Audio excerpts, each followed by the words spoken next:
Hola, mi nombre es José Cruz Milanes Mercado y les voy a hablar sobre sus fundamentos legales y sus fuentes de los contratos. Bueno, los contratos en México se encuentran regulados principalmente en el Código Civil Federal y por leyes específicas que atienden a tipos específicos de contratos, como tenemos la primera, que es la Ley Federal de Protección al Consumidor, esto para contratos de compraventa, y la Ley Federal del Trabajo para contratos laborales. Bueno, vamos con los siguientes puntos. Un punto importante es la autonomía de la voluntad. Las partes son libres de celebrar contratos y establecer cláusulas que ambas consideren convenientes, siempre que no sean contrarias a la ley, el orden público o a la moral. Hablado en el artículo 14 del Código Civil Federal. Vamos con otro punto que es el consentimiento.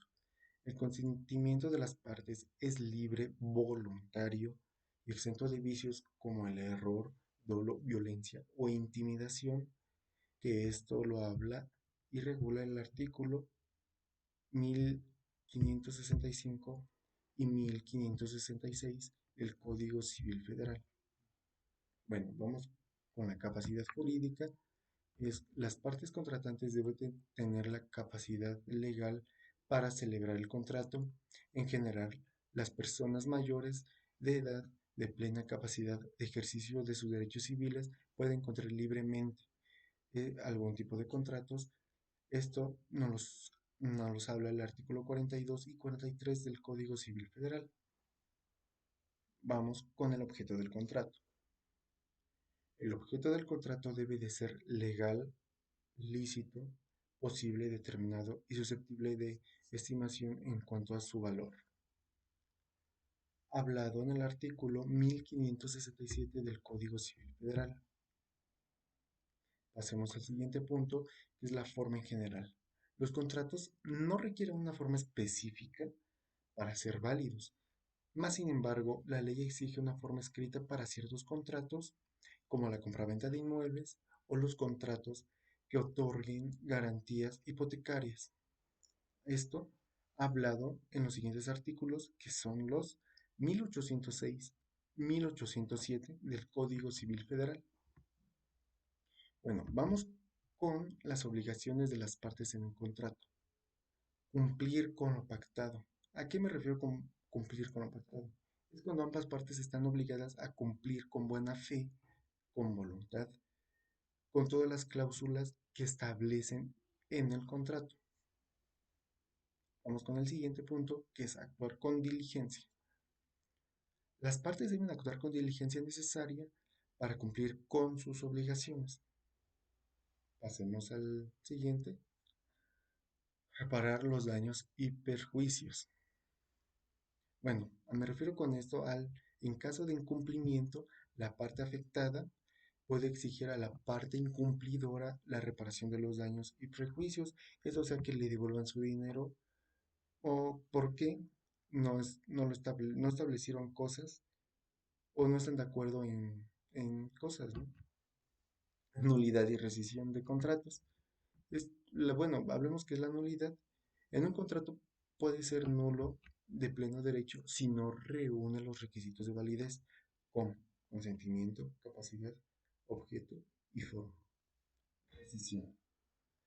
Un contrato es válido, bueno, más bien puede ser válido, rescindido por las partes o un juez en los casos previstos por la ley.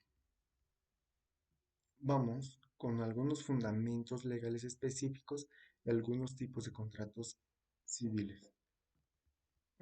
El primero es la compraventa. La compraventa se define como el contrato por el cual una de las partes, que es el vendedor, se obliga a transferir la propiedad de otra parte, que es el comprador, en cambio a un precio económico. Esto lo habla el artículo 2248 del Código Civil Federal. Pasemos a la Ley Federal del Consumidor. También establece normas específicas de contratos de compra-venta, bienes y servicios, con el objetivo de proteger los derechos a los consumidores. Pasemos al siguiente contrato, que es el arrendamiento. Bueno, este contrato de arrendamiento se define como el contrato por el cual una de las partes, que es el arrendador, concede a la parte arrendataria el uso y disfrute temporal de un bien. Eso, un ejemplo puede ser la renta de alguna casa, o algún local, hablado en el artículo 2482 del Código Civil Federal.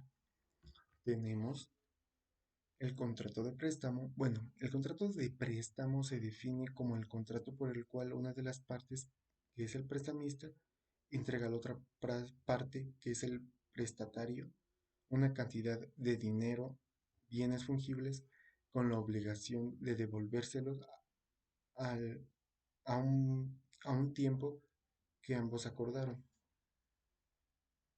Esto nos lo habla el artículo 2472 del Código Civil Federal. Tenemos el otro contrato que es de sociedad. La sociedad se define como el contrato por el cual dos o más personas se obligan a aportar bienes o servicios para la realización de algún fin común, hablado en el artículo 2688 del Código Civil Federal. Bueno, estos son algunos ejemplos de contratos de civil. Pasemos a la jurisdicción y competencia. En caso de disputas derivadas de un contrato, la jurisdicción y competencia para conocer el asunto correspondiente a los tribunales del lugar